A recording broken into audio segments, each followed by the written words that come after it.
કેમ છો મિત્રો? આજના એક નવા બ્લોગમાં તમારા બધાનું ઉદય દિલથી સ્વાગત છે મિત્રો. આપણો આ 11મો બ્લોગ છે ને આપણે 10મો બ્લોગ અપલોડ કરી દીધો છે. ઓલરેડી આપણે 1 થી 10 દિવસ સુધીનો આપણે ચેલેન્જ લીધો હતો કે રેગ્યુલર બ્લોગ અપલોડ કરશું ને આપણે બ્લોગ અપલોડ કરી દીધા છે.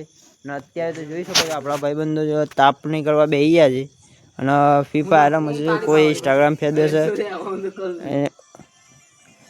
એમ કરી જોઈ શકો છો.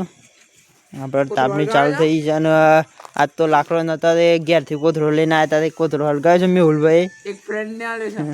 એમના ફ્રેન્ડે શોખથી લાઈને આપ્યો છે તે કોથળો હળગાવ્યો છે. આપણા માનવભાઈ આજ તો નિરાશ થઈ ગયા છે. સામ માનવભાઈ શું થયું છે?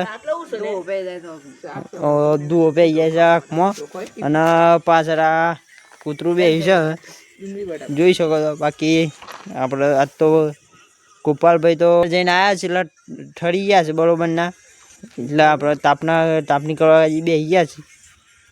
આજ તો કોઈ બોલશે નહીં. આ શીખ તારો કોઈ કેવું છે? ના હાલ હું એ બાર જઈને એટલે થઈ ગયું ચાલ તો. હા આ બે બહાર ગયા હતા એટલે ફાયર થઈ ગયા છે એકદમ. અને આપણે મેહુલભાઈ કોઈ કેવું હોય તો બગલું આવે ને જાય રે પાછા અગાડી મુલકભાઈ માનાભાઈ મને નહીં આવડતું ગીતા નહીં આવડતું. આખો ગયેલો હતો એટલું જ આવડે છે. તો ભાઈ આપણે તો મોજ કરી દીધી છે. લાલ લાલ કરજો ને એટલે તો લાલ લાલ કરી દીધું છે.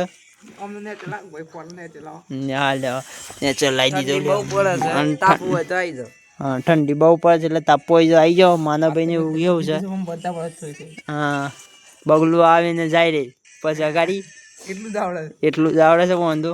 આ શીખતા કોઈ કેવું હોય એવું ગીત ગાવો ગાઈ લે. ના ના પણ ગીતનો શોખ નહીં. એવું નહીં. સાયન્સમાં શું ભણાવતા તમને? સ્ટેપલર મારવાને ઊંધું પણ આવશે. સ્ટેપલર એ ઊંધું મારે છે. ઊંધું સ્ટેપલર. હા માનવતા ને કોઈ આવડતું હોય તેવું. મને તો હાલ તો આવડે છે પણ ઓખમાં પાણી આવી એવું ગયું છે. સામ આ ધુમાડા લીધે બગલું જતી રહે. હા બગલું જતી રહે. હું રહું છું તાન તો આપણે કમ્પ્લીટ 10 દિવસ બ્લોગ અપલોડ કર્યું છે રેગ્યુલરી. તો આપણે ચેલેન્જ લીધો હતો જાતે કે આપણે 10 દિવસ ડેલી બ્લોગ અપલોડ કરશું રાત્રિના. તો આપણે 10 દિવસ કમ્પ્લીટ અપલોડ કર્યા છે. આગળ અપલોડ કરશું અને હવે વિચાર છે કે દિવસના બ્લોગ લાવશું. અંદર 1-2 દિવસના બ્લોગ લાવશું ને આપણે શોર્ટ પડે બ્લોગ બનાવશું. શોર્ટ મિની બ્લોગ એ બનાવશું. તો આજના માટે તો આટલું. પાછા મળીશું એક નવા બ્લોગમાં. ત્યાં સુધી જય જય ગરવી ગુજરાત.